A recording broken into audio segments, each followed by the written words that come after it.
So I want to start this video by saying that, guys, thank you very much for subscribing. I noticed though in the analytics that there are 90% of you who are coming back to watch my videos. You're not subscribed. If you guys want to see more of these videos and get notifications, it does help the channel for you to subscribe, and it does help the channel for you to thumbs me up or thumbs me down, whatever you want to do. Get on there. I'm going to be doing this once a week, and if you miss out, you're not going to see the towns you might love. Okay, I'm in a nice little town called Toongabbie. Someone's just parked over there, and the first thing I noticed when I came here was this: no horses past this point. How cool is that? Now, you can tell now we're in an older place. But if I want to go in and have a look at the place, just check it out. Yeah, someone's sitting in the shade having a break. So right now we are in the middle of Toongabbie, or the nice old historic town of Toongabbie. Toongabbie is a much bigger town than everybody realises. It's done a lot for the Gippsland community and the country. And right now at the Roger A. Rees Oval, and just got some memories here. I actually played here in the band a few times before life took over and changed. We'd played for the Toongabbie Football Club and Netball Club, and that was always a really good night. So yeah, so this is the big oval, nice big tower at the back. Here's a wide view of the place. Pretty cool, eh?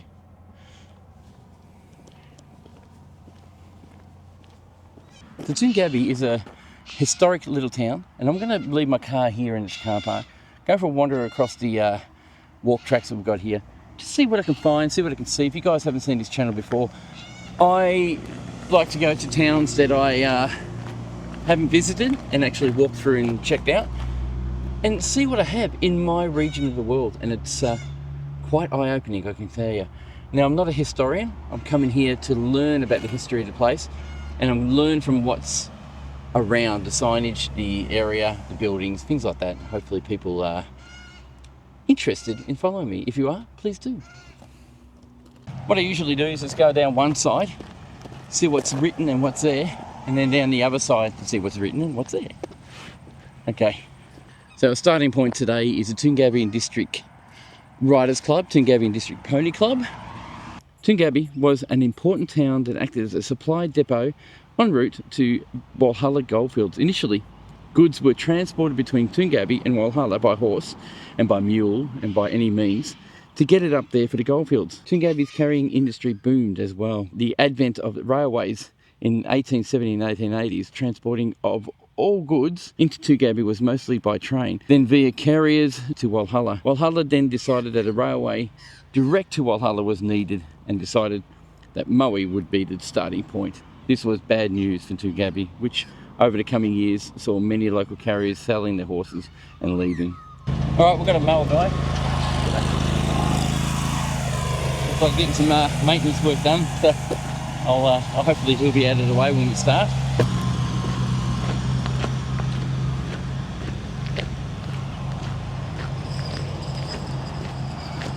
Just as we pass this big giant gum tree, there's this nice building over here, which is definitely comes from the era 1930s, 1920s, something like that, or maybe even earlier. It does have the old stacks or chimneys above the roof there, so they look like the old brickwork.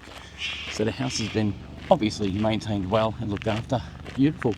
What we're walking on right now is the old rail road. It's one that led from Traralgon right through to Stratford and beyond, carting gear and products through these towns in the 1800s.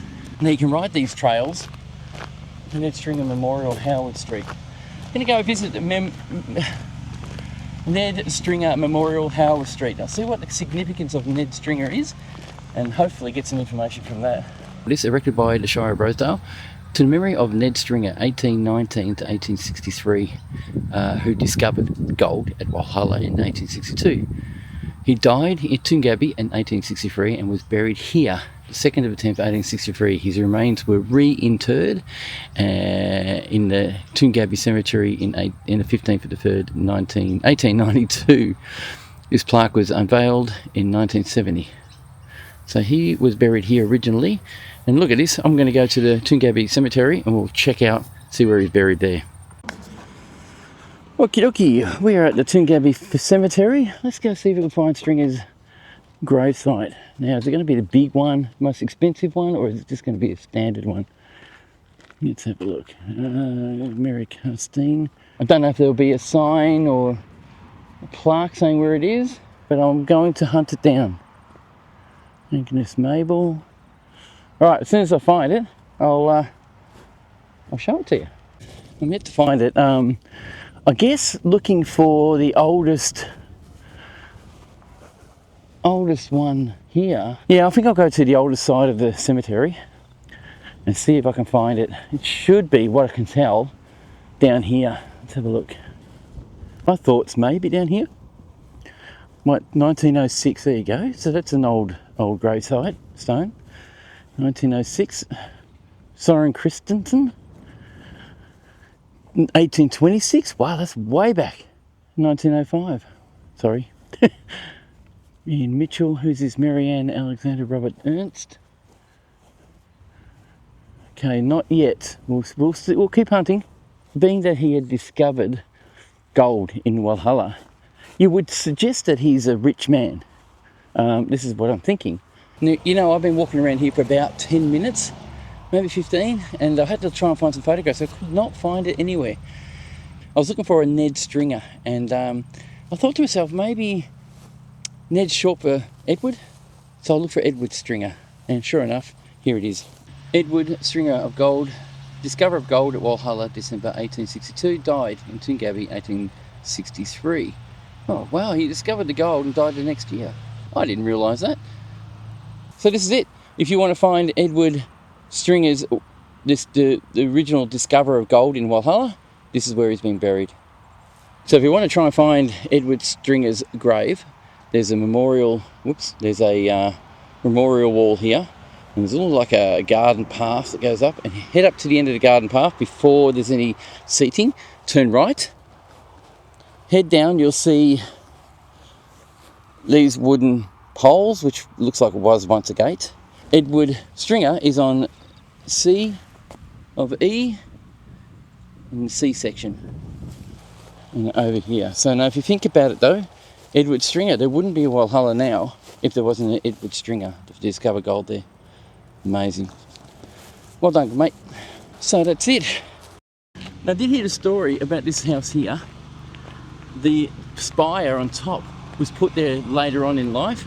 It's not an old house, but the spire came from a church, and the person off the story, I'm probably wrong, so don't quote me on it. Hang on, go to the back, you've got the big lawnmower coming through. Alright, see if we can get away from that. Yeah, so what was I talking about? Ned Stringer Memorial. Yeah, that's that house. He actually, now the idea of that was, what I've been told, correct me on it, I might be wrong, is that he actually bought that and got it put on the roof later on. It was quite a task getting that placed on the roof, I hear. That lawnmower guy, he's going to be right in my way every time. Oh, good. This is the rail trail. This is a part of the rail trail going through Toongabbie. Now, I've ridden this one. It's 73 k's. It does say it's 67 k's, but I clocked up 73 k's because I got lost, because it wasn't really signed well.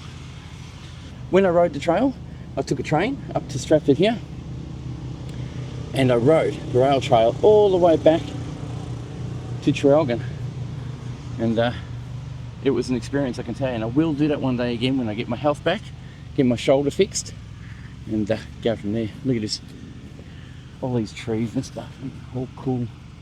Got the little railway. This is the actual original rail line area. I'd say there must have been the train station, may have been here or something like that, I'd say, because there's a little stopper for the train so it doesn't go any further.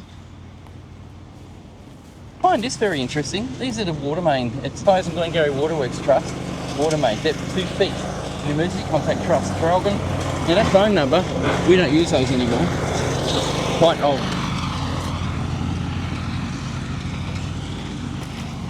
I tell you what, it seems beyond me that there were thousands of horses here, thousands of horses, and this is a depot drop-off spot for all the goods that went up to Walhalla. How about that? Can you imagine this place just full of horses everywhere and people running around?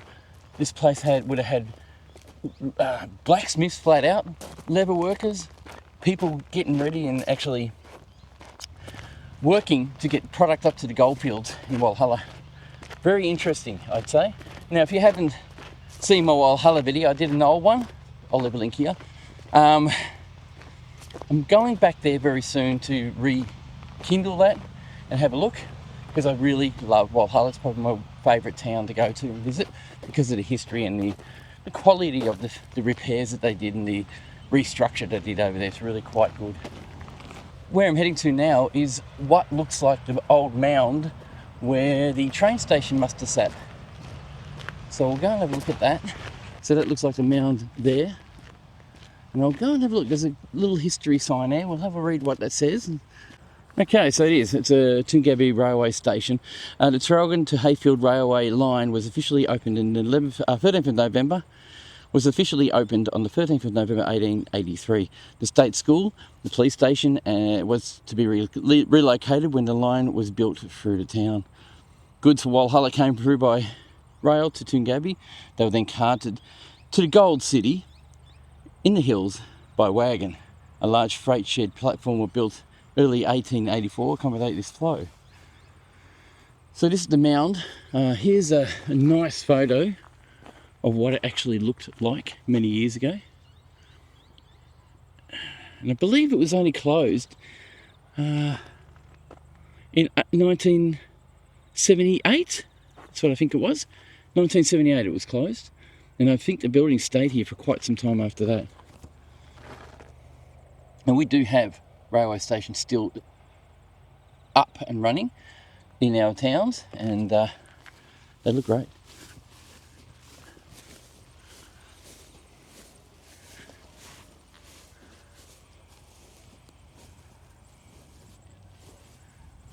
Big Toongabbie sign. It's got a reflective material on it too, so you can see it at night if the lights reflect off it. That's cool. So it looks like, what I can see, the rail would have come through here maybe, and this is where all the trains went through. This is an Aboriginal site. The area contains cultural material from past activities. That's good to know. It's not particularly important to Aboriginal people and is part of the heritage of all Australians. Please respect the area and leave it as you found it. Fair enough. The managers of the reserve acknowledge and recognition the indigenous traditional owners of the land on which we stand. We remember their ancestors with respect. Of course, what town would be without a fire station? And geez, they do a great job, these guys. Good on them. Toongabbie, land of the hills near the water. That's actually the name, or the meaning of the name. Land of the hills near the water. I don't think that's Aboriginal. I think it's actually Irish or Scottish, one of the two. I shall look it up. You can see people cut through here in their four-wheel drives or whatever cars they're in. Obviously don't realise or don't want to use the road. According to the sign over here, we're actually heading towards Mechanics Hall and Church. So hopefully we'll find something up here as we're walking. Now of course these old towns aren't without their whole old historic buildings that people still live in. These are people's homes. Wish not to invade their privacy. But it's a beautiful little cottage house there. Looks like one of those kit homes that we talked about last week. There's a little plaque over here. We'll go and have a look at that. Valley View Manor. It's a beautiful old farm building that's been converted into a wedding venue, and it's quite good. Let's see what this plaque says. Looks like the site of the Club Hotel. The Club Hotel was built in 1878, and Thomas Clark was the northwest corner of what is now an intersection of Humphrey and King Street. 1879, a new hall was added, and in 1882 the building was sold to Elizabeth Wigglesworth. The hotel contained well-furnished bedrooms, private parlour, fitted cellar, water waste. So it's obviously not here anymore, but it's the site of it, and I'm glad these people from this part of the world actually have the time or taken the time to recognise or see items or buildings that are historic to this town. It's great, it's good to see, and I love doing it. We're at the Mechanics Institute Now, I've been here before many times. I have played in here, would you believe, in a band. Yes, I have played in a fair few places. This is the Toongabbie Institute and Free Library. The building was built in 1883 and the extension was made in 1891. The restoration of the building was in 1991. Nice. Look at the quality of the workmanship. It's actually quite a beautiful little building, this one. I enjoy looking at buildings like this. At the moment they're closed. It's not a big deal. Look at that. How good is this? How gorgeous is this place? I remember going onto the stage here, and it's the first time I played on a stage that was sloped, so that you had the sound sloping. I don't know how it worked. When they did plays in the old days, they had sloping stages that sloped downward, so the sound would project better, and you could see people from the back in the plays. So when we put our band in, when we set our band up, all the amps and everything started rolling forward because some of them had wheels on it. So it was a bit of a pain. Now I'm going to zoom in a little bit. That's a beautiful little cottage house there. Look at that. Beautiful. So it looks like a big old stage. It's probably not a stage actually, it's probably a grandstand. I don't know. Is this actually original? It's got the works of being original.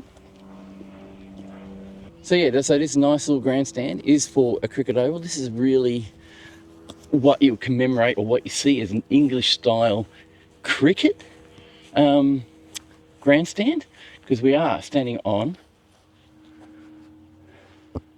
a cricket pitch. How good's that?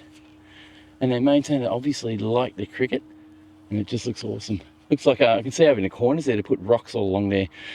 No doubt there's hoons that get in here and get in their cars and do donuts. You know, kids that just want to have fun on the board. Every time I come into a town, I never realise how much is in it, how big it, how historic it is, how much is there. It's really, really intriguing. And just look at this Mechanics Institute here. It's a huge building that's been restored and kept that way because people care. It's really good to see.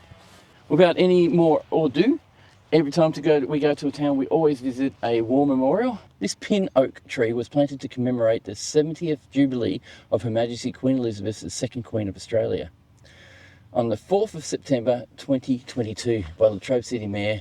So it was a commemorative one. Doesn't mean she's visited here. It's just been planted to commemorate her reign, I guess, as Queen.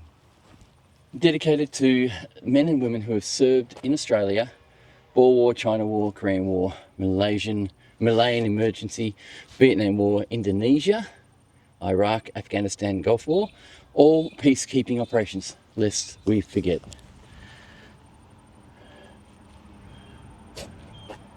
Nice little memorials, I like them. I think it's necessary to remember, and people need to know what these guys sacrificed for us.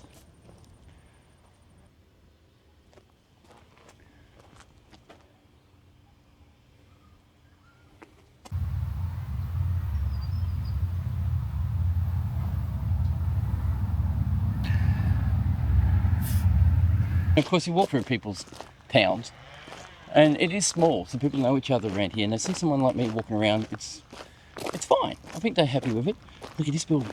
There's a big concrete pole in front of it, but you know, we need to progress. Well, I don't know if this is someone's collection, but it's someone's yard. Anyway, it's a car there. So look at these items. There's little flowers under here. Just down underneath looks like a hay baler.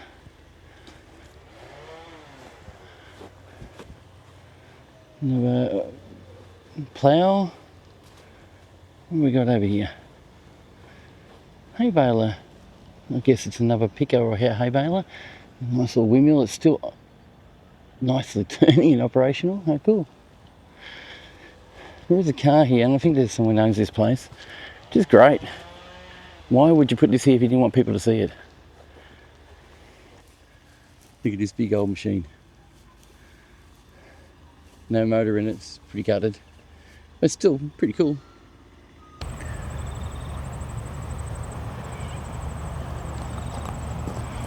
Just was going to walk up here. There looks like something up here of significance. If there's not, I'll just keep going.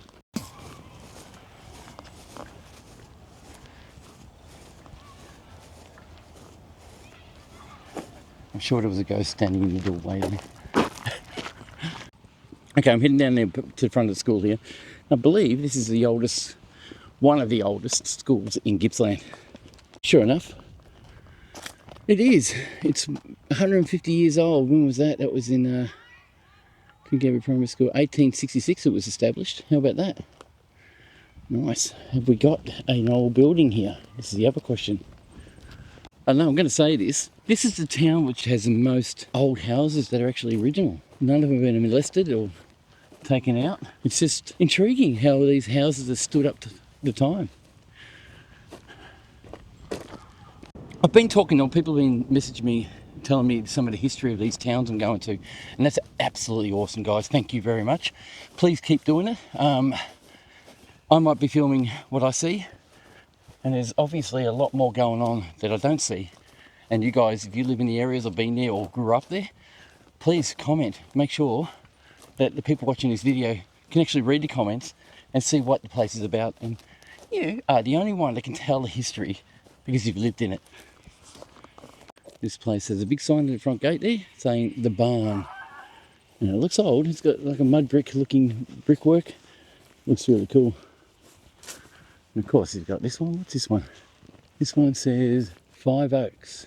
How do people name their houses, which is good. I like that. I think it's a great idea. So here's the Toongabbie Primary School. If you guys lived here and went to school here, let me know. The main reason why I do these videos is to give memory for people who have lived here. And of course, so I can see what we have in our world. Now, I found a lot of primary schools in rural towns are packed full of kids, even though the population's low. What it is communities from like cities are sending their kids into rural primary schools where education is a little bit better, where it comes through respect, more country living. Kids have respect for each other. There's not as many rat bags. But the world ends up being better for these kids because they're not being picked on by deros and drongos with families that bring their kids up that teach them disrespect. These guys have a lot of respect. And I see that where I work. We get a lot of country young people coming in, and they're the most respectful people I know. All right, we've got St. David's Anglican Church. Henry Bustow of Toongabbie completed the construction of the church in September 1884. Strangely, it was erected in a neighbourhood block of land where William Fryer, land owned by William Fryer. Fryer generously offered the exchange allotment, asking for no compensation. The original trustees of the property, Mrs. Messrs. I don't know how that's meant to be. St. David's conducted its first service in October 26, my birthday, 1884. I wasn't born then though. The first couple married in the church was James Hill and Miss Helen Wicks. The first couple to be married in the church were James Hill and Miss Helen Wicks. The bell tower and the porch are added to the building in 1900. The exterior church building was totally restored in 1992, 1993, and the Lich Gate was erected in 2001. So the Lynch Gate, no, the Lich Gate, am I recording? Yes. The Lich Gate was 2001 was built. Let's have a look inside, shall we? I'm sure we won't get in trouble for trespassing. Nice old church. Looks like it's got brick construction. It looks like brick construction, I think. It's really nice, isn't it? It's very nicely done. Of course, it's closed, like every other church we visit. I should come here on a like a Sunday when there's a church service to have a look inside. There's windows. Oh, we can actually see inside this one. Nice little tower truss. Must be a block of land out here too. So we have toilets at the back. Don't know if anybody actually lives here, but most of the time they don't anymore. So a nice little cross in the window. Toilets. Look at this building. It's very nice, isn't it? Let's see if we can see in the window. Okay, let's have a look inside the window, see if we can see anything. There.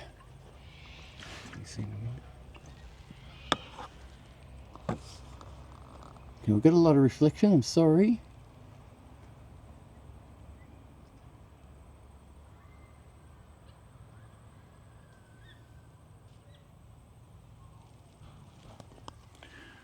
Yeah, I don't know how much we're going to see of that.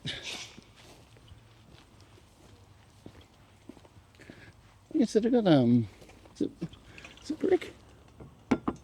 Yeah, I think it is. Weird how they got the brick sidings. I guess it's to stabilise the building, maybe. What a great idea.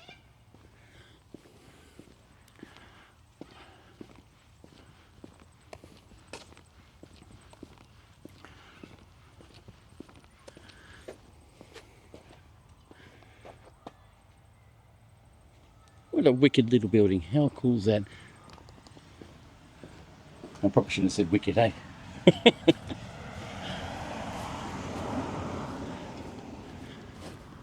Alright, we've got another little plaque over the road, just across the road from the church. Just want to see what that says. Looks like it's the original site of the Uniting Church. George Macaro of Sale built Toongabbie Westland Church in 1881. The original trustee of the property were same people as the across the road. January we bought open. Church services started in January 1882. Exterior of the building was in very poor condition in September 94 and the church was pulled down. So it was sited here, but the building was never looked after, so they ripped it down.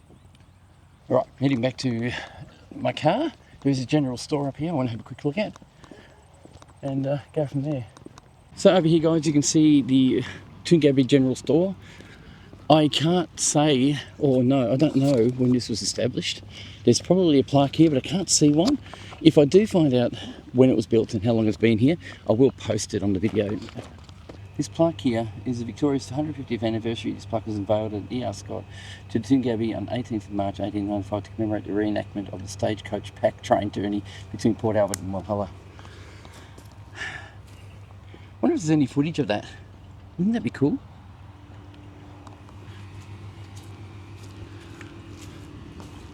Welcome to Toongabbie. Toongabbie is located in the Gippsland Plains and nestled in the foothills of the Great Divided Range. Toongabbie Township came into existence in 1863 as a supply depot en route to Walhalla goldfields after the discovery of gold at Stringer's Creek in 1862 by Ned Stringer. Walhalla boomed and railways came. Yeah, I've pretty much visited all this. That didn't look like that when I went to it. Oh, have I been there? Yes, I have. G'day.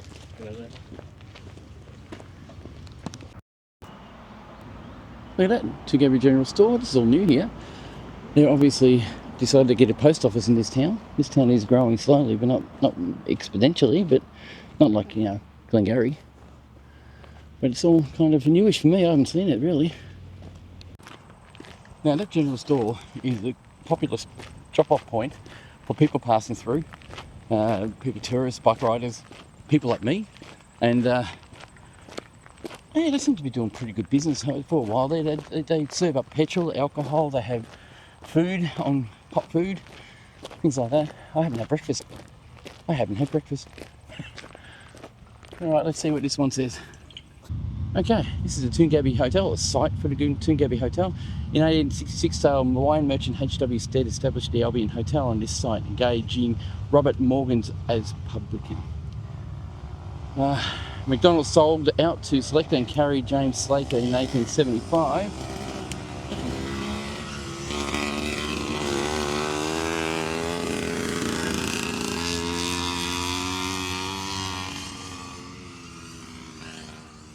Oh well, we'll keep going.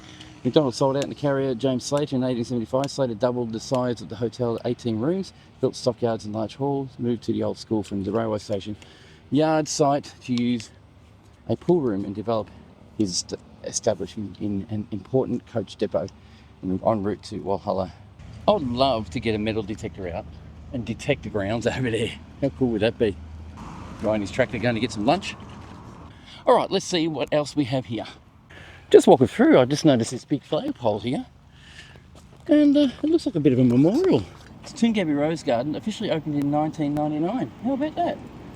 By Gladys Coleman, dedicated to the Toongabbie CWA for 60 years of service to the community.